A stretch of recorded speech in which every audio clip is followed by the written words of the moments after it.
Hello and welcome to this week's instalment of London's Fashion Alphabet. This week we're going to focus on the letter K for Krio. My name is Melissa Bennett and I'm Higher Education Programme Manager at the Museum of London. So I'm going to cover a few things that are part of this dress ensemble that all begin with the letter K. The first K that I'm going to tell you about is K for Krio. So the Krios are a group of people from Sierra Leone who live in London and other places in the Diaspora. The Krios descend from liberated Africans, the Black Poor who were resettled there from London, and also from people who fled there from Nova Scotia, who fought in the American War of Independence on the side of the British. The next K is for Cabaslot, and Cabaslot is the name of this dress here. So the dress is made from a printed cotton fabric, and the fabric often comes in bright colours like this colour green and features designs such as animals, birds, fruits, vegetables. So as you can see, this one here features a nice onion design. The dress is kind of a fusion of Victorian maroon dress. So the Maroons were a group of escaped slaves who settled in the mountains in Jamaica, and also African dress. The dress is worn with a petticoat, as you can see here.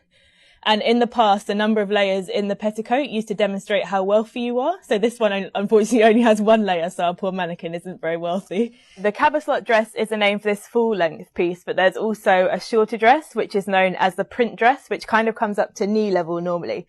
And this is the style that's more favoured by younger Sierra Leoneans in the diaspora. This particular dress ensemble was designed by Melrose Thomas, who lives now in Freetown.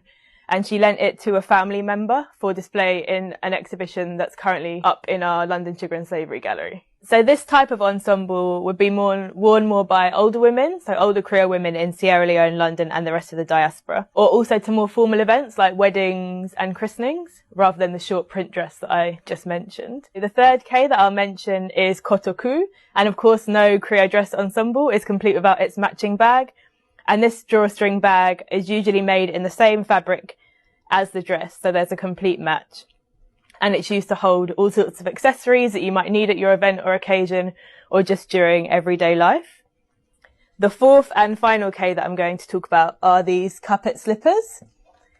And these are woven like a carpet and then folded into the shape of a shoe. And these as well came from a designer over in Freetown to be used for our display. There are a few things that I didn't mention because they don't begin with K, but they're equally important parts of this ensemble. So this shawl here is called the ukulapa, and depending on which side that it's worn on, it denotes marital status of the woman who's wearing it. Our mannequin is wearing her shawl on her left shoulder, so that denotes that she is married and sadly off the market. There's also a matching head tie, which is usually made again in the same fabric and colour scheme of the dress, which is worn under this grass hat. So this is kind of a twist on a Victorian straw hat or a European straw hat, but made with a longer kind of grass that you'd find in West Africa that's wrapped around the top of the brim. And some of them stand really tall, but this is a shorter version, luckily, so it can fit in our display cases. When worn all together, you can see the various influences that have historically influenced Krio culture, so Europe, West Africa, the Caribbean and North America. Thank you for tuning in to this instalment of London's Fashion Alphabet. The next instalment will be on the letter L. And make sure you come down to the Museum of London Docklands to catch our temporary display, the Krios of Sierra Leone, which will be on display until September next year, where you can see this dress and also lots of other objects related to Krio culture.